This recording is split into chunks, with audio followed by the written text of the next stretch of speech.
Praise the lord.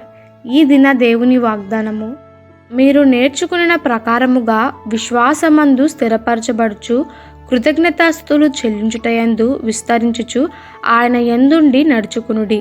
కొలసీలకు రాసిన పత్రిక 2వ అధ్యాయము 7వ వచనము. మన ప్రభువు స్తుతుల మధ్య నివాసము చేయువాడు. పరలోకమంతయు స్తుతించుచు స్తోత్రాలతో నిండి ఉన్నది. దేవదూతలు ఆయనను స్తుతించుచున్నారు. కేరేబులు సేరేబులు ఆయనను స్తుతించుచున్నారు. 4 జీవులు 24 పెద్దలు మానక ఆయనను స్తుతించుచున్నారు.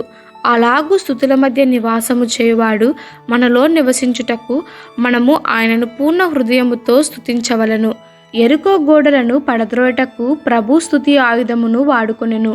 ఆనాడు ఇశ్రాయేలీయులు దానిని పడద్రోయటకు ఆయుధములను వాడలేదు. ప్రభువును పూర్ణ బలముతో స్తుతించిరి, బూర ఊదిరి. అంతే, ప్రభు శక్తి దిగివచ్చినందున అంత వెడల్పు గల ఎరుకో గోడలు పడద్రోయబడెను. స్తుతి శత్రువుల దుర్గమునను పడద్రోయుచున్నది, దేవుని మహిమను వెల్లడిపరుచుచున్నది. అపోస్తలుడైన పౌలు ప్రభు అయిన యేసుక్రీస్తు నామమున తండ్రి అయిన దేవుని స్తుతించవలనని రాయుచున్నాడు. ప్రతి విషయమందు కృతజ్ఞతాస్తుతులు చెల్లించుడి. ఇలాగు చేయుట యేసుక్రీస్తునందు మీ విషయంలో దేవుని చిత్తము. ఎక్కడ స్తుతి స్తోత్రములు ఉంటాయో అక్కడ అపవాది ఉండడు.